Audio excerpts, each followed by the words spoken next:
Ha! Who will ever marry that girl? One man shouted, slapping his thigh with laughter. Not even a blind man will take her, another replied.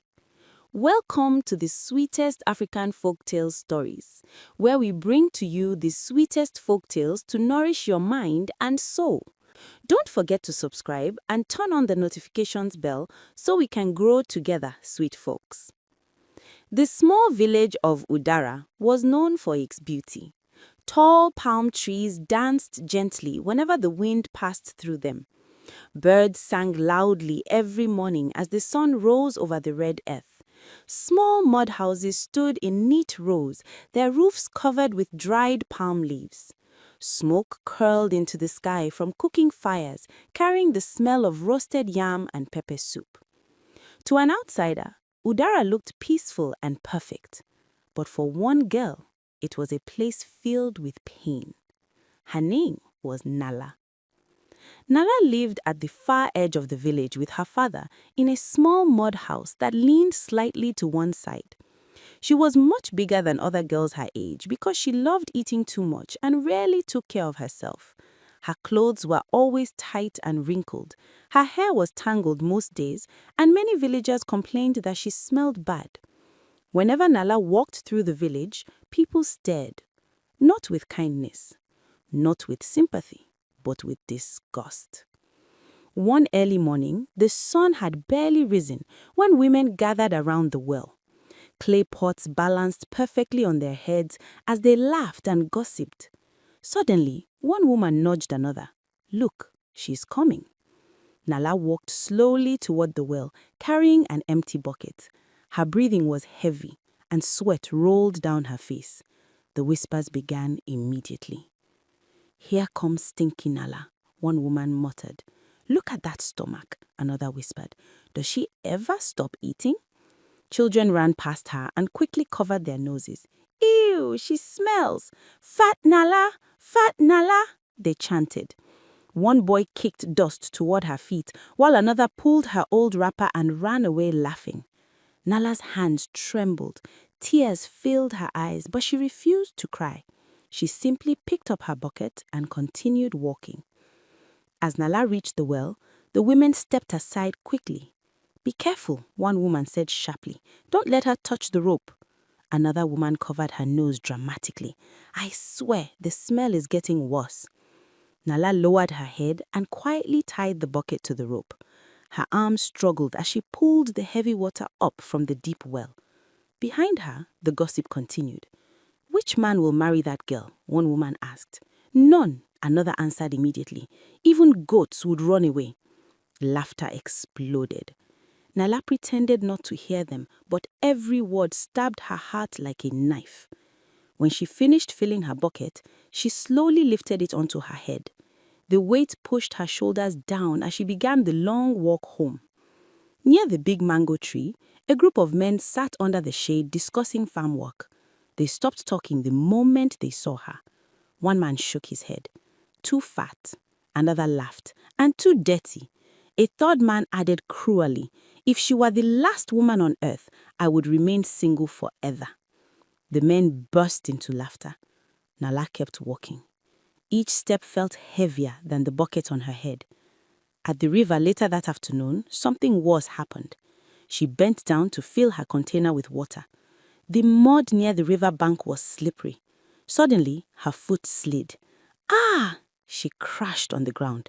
The bucket rolled away and water spilled everywhere. Women nearby quickly jumped back. Careful, one woman shouted. Don't splash that dirty water on us. Nobody helped her. Nobody asked if she was hot. Slowly, painfully, Nala picked herself up and grabbed the empty bucket again. Her cheeks burned with shame. For a moment, she wished the river would swallow her whole, but she carried the bucket and walked home silently.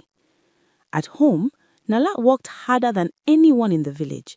She swept the dusty floor, she washed clothes in a large clay pot, she cooked the little food they had, she fetched water again and again. Her father, Bako, watched her quietly one evening as she stirred a pot of soup over the fire. His face looked tired. Nala, he said gently. Yes, Papa? He hesitated before speaking again. My daughter, the villagers talk too much. Nala forced a small smile. I know. Bako sighed deeply. I only want you to be happy one day. I pray a good man will see your heart. Nala looked down at the fire. She did not reply. Because deep inside, she was beginning to believe what everyone said, that no man would ever love her. A few days later, a visitor arrived. A young farmer named Taro came to their compound. He had heard that Bako was looking for a husband for his daughter. Nala quickly cleaned the house and tried to arrange her hair. Her heart beat loudly. Maybe this time would be different. Taro sat on a wooden stool waiting quietly. When Nala finally stepped outside, he looked up at her. His face changed immediately. He stood up abruptly. I'm sorry, he said. Bako frowned. What is the problem? Taro shook his head. She is too big, and she smells. The words fell like stones. I cannot marry her. Without another word, he turned and walked away. Outside the compound, villagers had already gathered. What happened? Someone shouted. He refused her. Another person laughed. I told you, a man yelled. No one will marry that girl. Their laughter echoed through the compound. Nala stood still. Her chest felt tight, but she did not cry. Weeks passed and more men came. Each time, the story ended the same way. One man barely stepped inside the compound before shaking his head. Another whispered to Bako, even if she bathes in the river every day for 1 year, I still cannot marry her. Some men did not even bother speaking. They simply turned around and left. Each rejection made the village louder. She will never marry. She is cursed. Poor Bako wasted his life raising her. Nala slowly stopped smiling.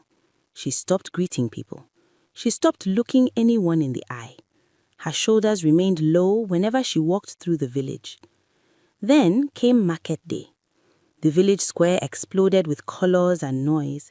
Traders shouted their prices while children ran between stalls of peppers, yams, and bright fabrics. Nala walked carefully through the crowd, carrying a small basket. She wanted to buy fruit for her father, but a group of young men sitting near the palm wine stalls spotted her. One of them burst into loud laughter. Look, he shouted, the girl who thinks she will marry someday. Another man waved his hand in front of his nose. She smells worse than a goat. The men roared with laughter. People nearby turned to watch. A woman whispered loudly, who will marry her even in 100 years? Nala froze. Her basket slipped from her hands. Oranges scattered across the dusty ground. Nobody helped her. She bent down slowly, picked them up one by one, and walked away. That night, inside the small mud house, she cried quietly. So quietly that even her father did not hear. But something inside her heart had begun to change. A few days later, Bako made a desperate decision. Early in the morning, he stood in the village square and called out to the men passing by. My brothers, he said loudly, please listen to me. People gathered slowly around him. Bako cleared his throat. My daughter Nala, if any man is willing to marry my daughter Nala, I will give him my farmland, my goats, everything I own. The crowd became quiet for a moment. Then someone laughed. A tall farmer named Jago stepped forward and looked toward Nala, who stood behind her father. Bako, he said gently, you are a good man, but even with land, I cannot marry her. Another man spoke from the crowd. She is the fattest girl in the village. A third added cruelly, and she doesn't keep herself clean. Soon, the murmuring turned into laughter again. One by one, the men walked away. Bako remained standing there alone. His shoulders dropped slowly. Nala watched everything. Her chest tightened painfully. She felt as if she had broken something inside her father's heart.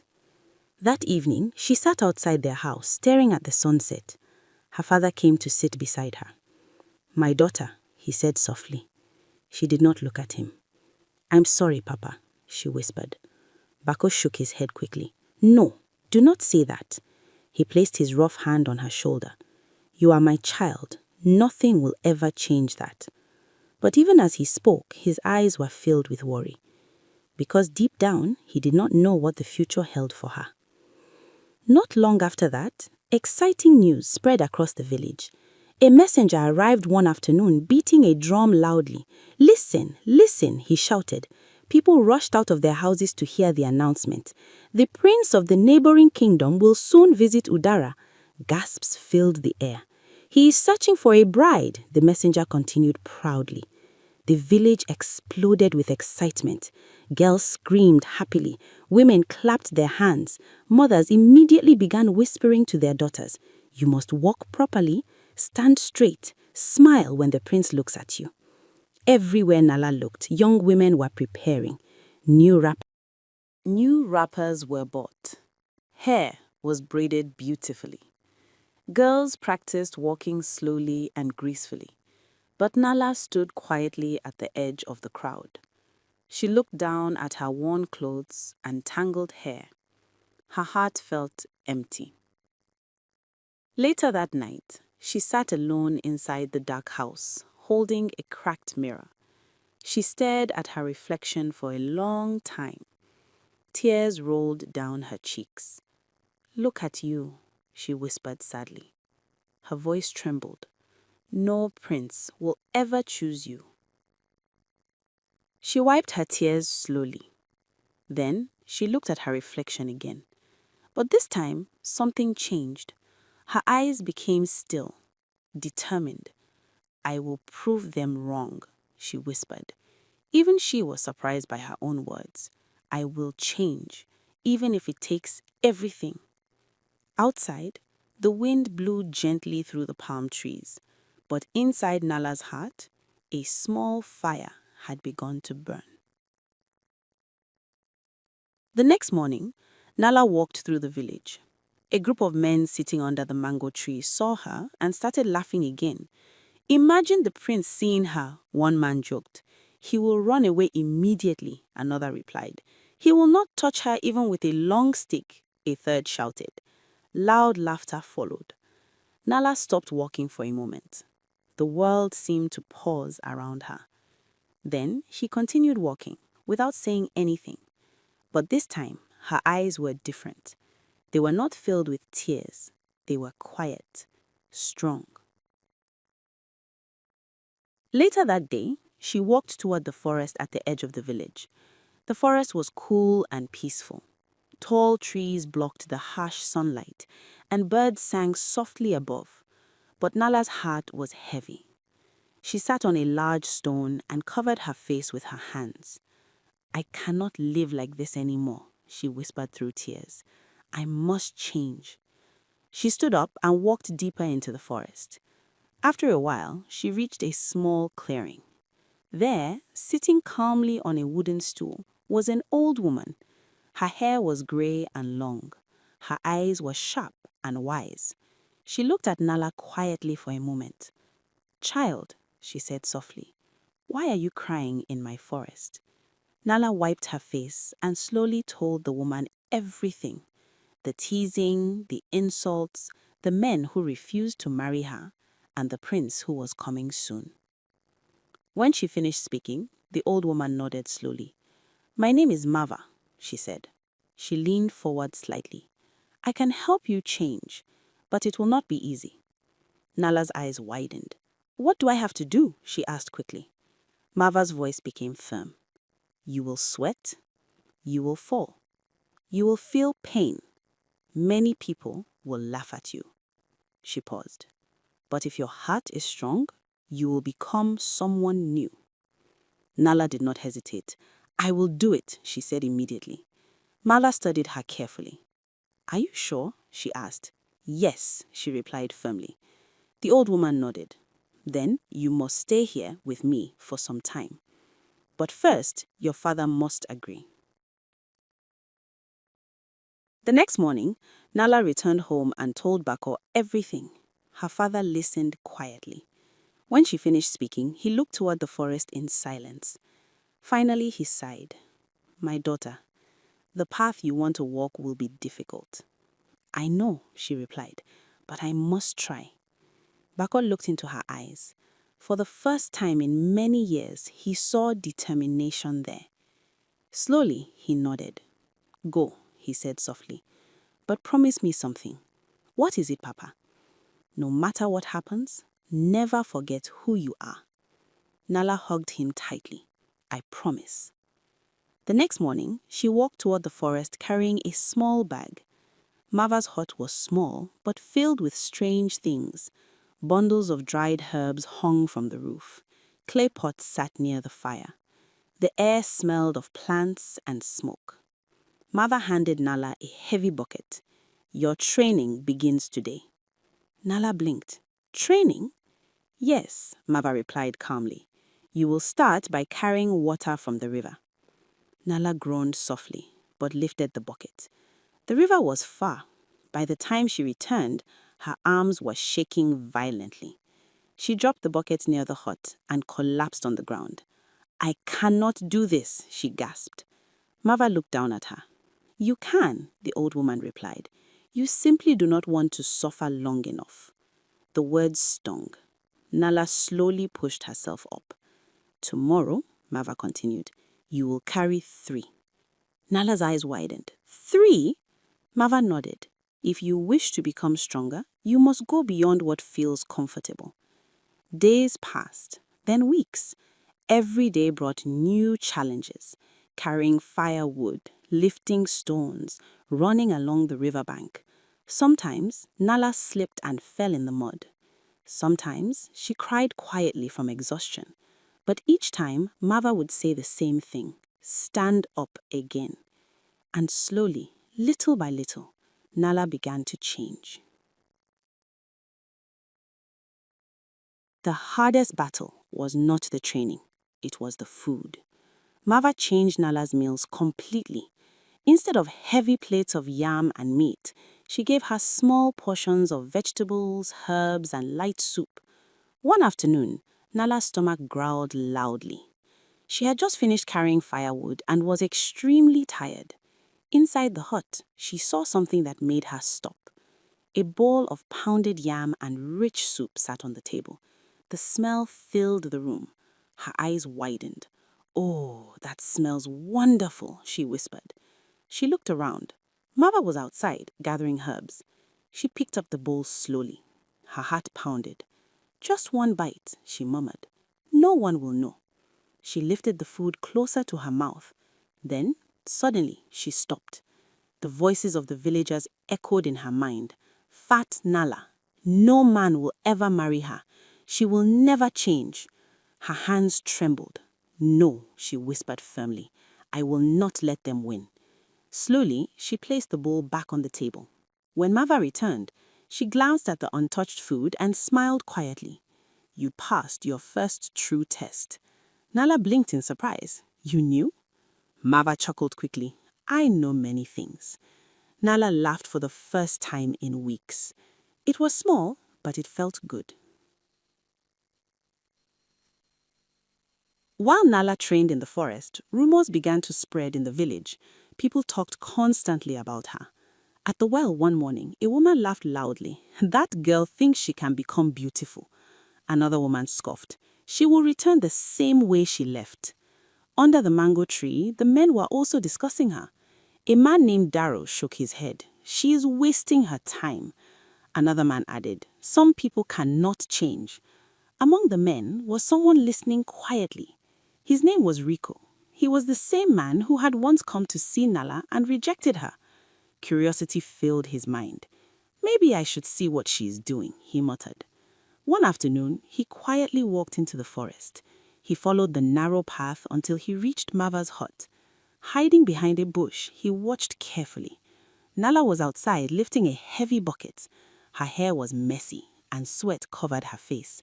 She tried to lift the bucket above her shoulders. Suddenly, her foot slipped. Ah! She fell straight into the mud. Rico burst into quiet laughter. Look at her, he whispered. She still looks ridiculous. Nala stood up slowly and wiped the mud from her face. Mava spoke calmly beside her. Again, Nala nodded and lifted the bucket again. Rico watched for a few more minutes, then he shook his head. "This is useless," he muttered, before walking away. But he did not notice something important. Each day, Nala was becoming stronger. Weeks slowly turned into months. The changes in Nala's body began to show. Her clothes started to loosen, her movements became faster, her breathing became lighter. One morning, she noticed something surprising. She carried 2 heavy containers from the river without stopping once. When she reached the hut, she stared at them in disbelief. "I did it," she whispered. Mava smiled proudly. "Yes, you did." Nala looked at her reflection in a small metal mirror hanging on the wall. Her face looked slimmer. Her skin looked brighter. Her eyes looked confident. "Is this really me?" she asked softly. Mava stepped beside her. "The outside is changing, but the real change is here." She tapped Nala gently on her chest. "Inside your heart." From that day, Mava began teaching her other things: how to stand with confidence, how to speak clearly, how to walk with grace. "Your strength must show in your posture," Mava explained. Every evening, Nala practiced walking across the clearing. "Head up," Mava instructed. "Shoulders straight. Look forward." At first, Nala felt shy, but slowly she improved. One evening, she stood tall and smiled. "I feel different," she admitted. Mava nodded knowingly. "Because you are different." But far away in the village, people believed a completely different story. They believed Nala had already failed, and soon they would stop talking about her completely. Back in the village of Udara, people slowly stopped talking about Nala. At first, her name was mentioned every day, then once in a while, then almost never. One morning at the well, a woman asked casually, "Does anyone know what happened to that girl? What was her name again?" Another woman shrugged. "Do you mean Bako's daughter?" "Yes, that one." "Oh, Nala," someone remembered. "She ran to the forest to become beautiful." The women burst into laughter. "She probably gave up after 2 days," one woman said. "Or she ran away in shame," another replied. Soon, the topic changed to something else.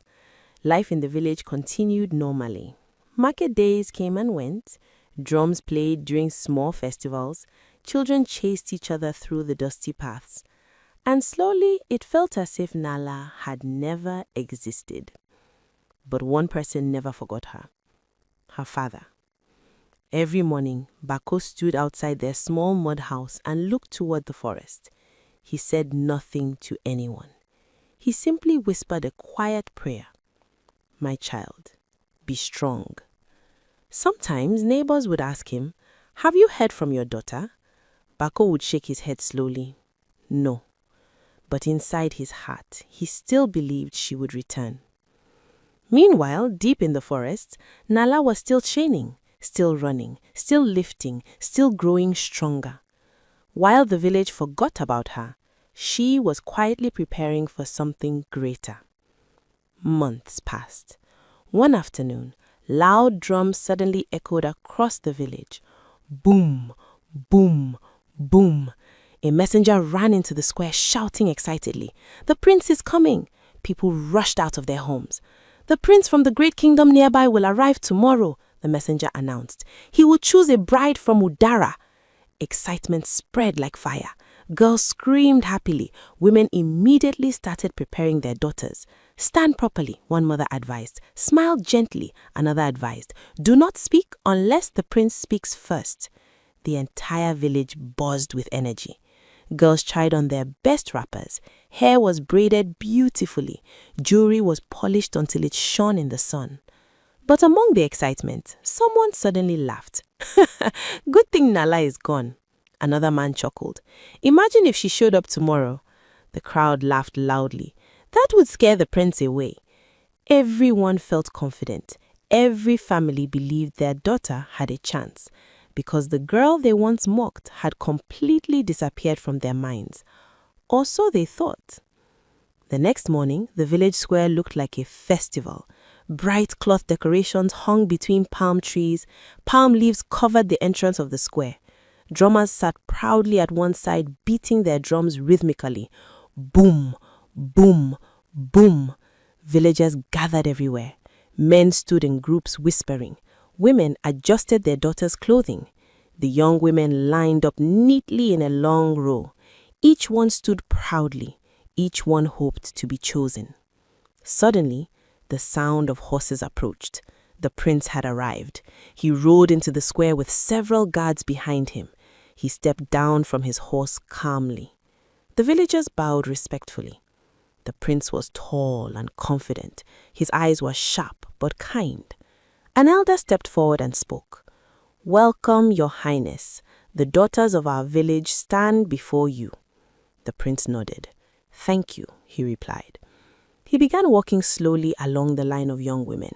He studied each one carefully. The first girl smiled nervously. The prince nodded politely and moved on. The second girl bowed slightly. Again, he continued walking. The third girl tried to speak, but her voice trembled. Still, he moved forward. Whispers spread through the crowd. Why hasn't he chosen anyone? Does he not like them? The prince continued walking calmly. He did not stop. He did not choose. Tension filled the air. The drums became softer. Everyone waited. Everyone watched. And still, the prince kept walking. The prince paused in front of a beautiful young woman wearing a bright red wrapper. The crowd gasped. "She will be chosen," someone whispered. The young woman smiled proudly. The prince looked at her for a moment. Then he politely shook his head and continued walking. Shock spread through the crowd. "Why did he not choose her?" a woman asked nervously. "She's one of the most beautiful girls here." The prince reached the end of the line. Still, no choice. The villagers began to murmur loudly. Some girls looked disappointed. Others looked worried. Was something wrong? Just as people thought the selection was finished, a strange silence spread across the square. Someone at the back whispered, "Who is that?" All heads slowly turned. At the far end of the square, a figure was walking toward them. The sunlight touched her face gently. Her posture was elegant. Her steps were calm and confident. Women stared in confusion. Men leaned forward trying to see clearly. "She looked like royalty," someone said quietly. Another woman frowned. "I have never seen her before." The figure continued walking slowly, step by step.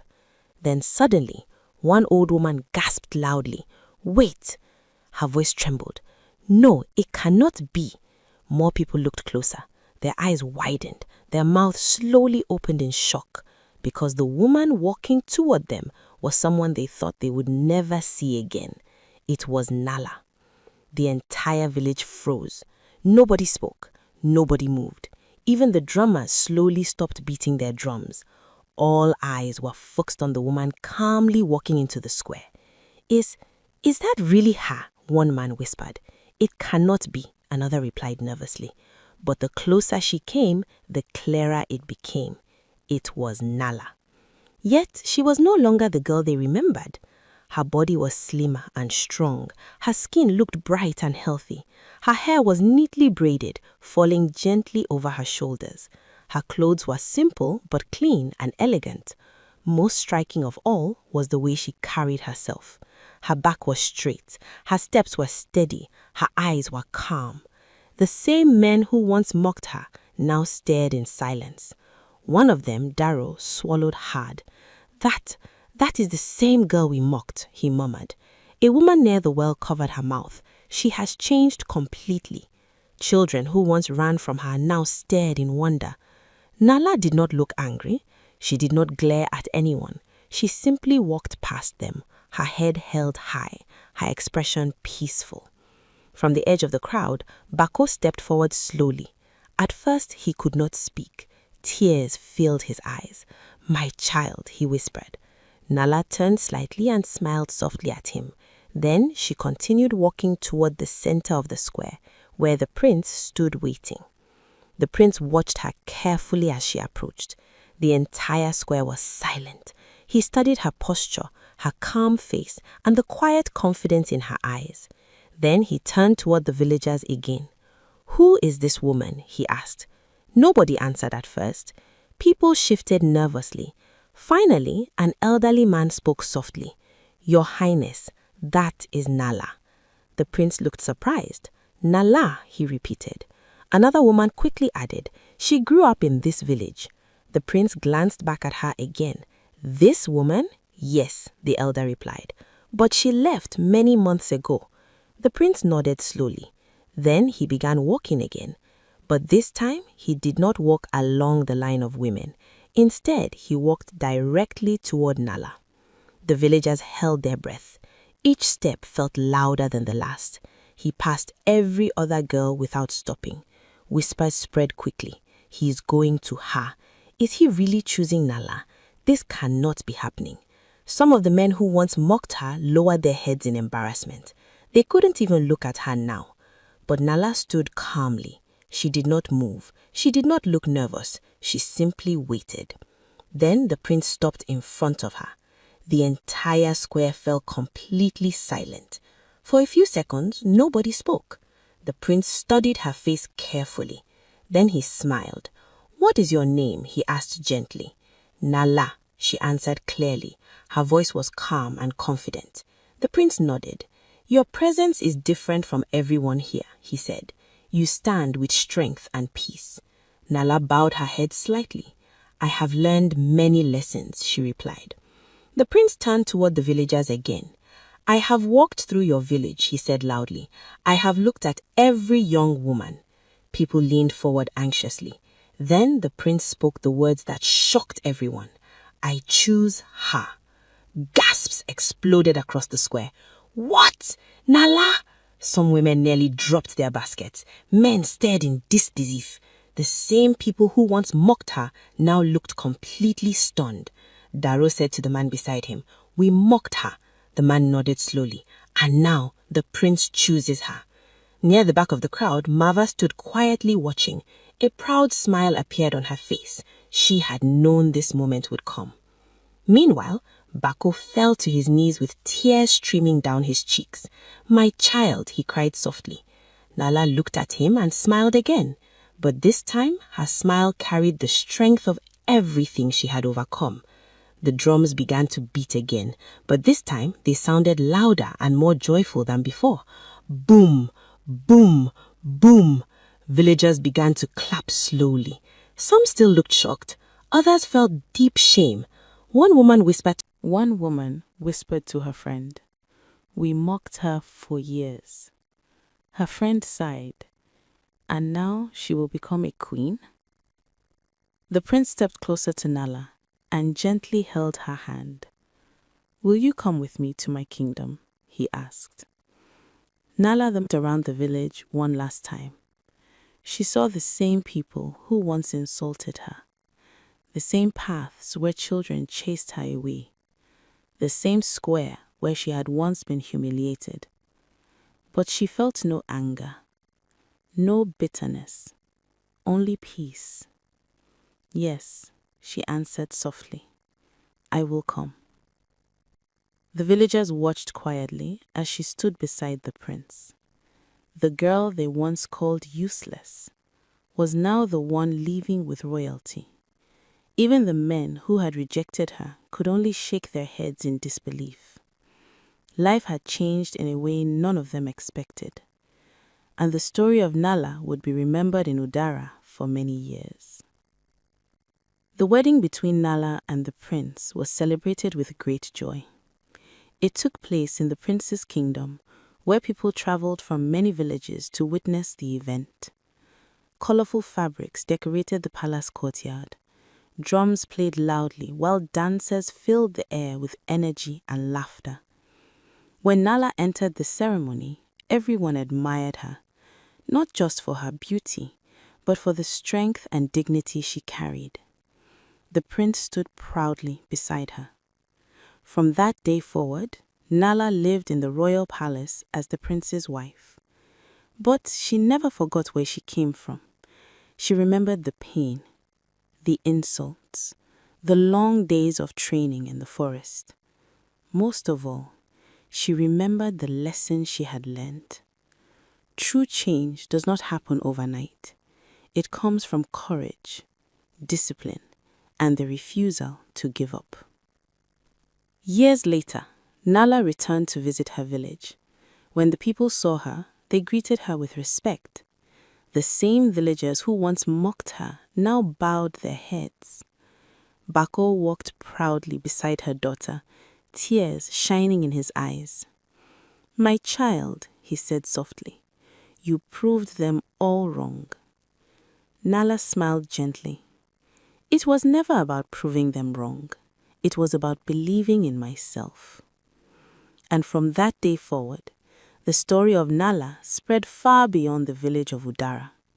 People told it to their children and grandchildren. The story of a girl who was mocked, rejected, and forgotten, yet refused to remain small. And because of her courage, the girl they once laughed at became something greater, a queen, a mother, and a legend whose story would never be forgotten.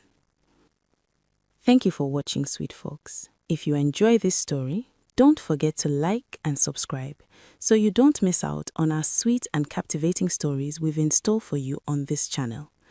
Also, tell us what you've learned and where you're watching from in the comments section. Your voice matters to us here. Stay and enjoy another stories on this channel.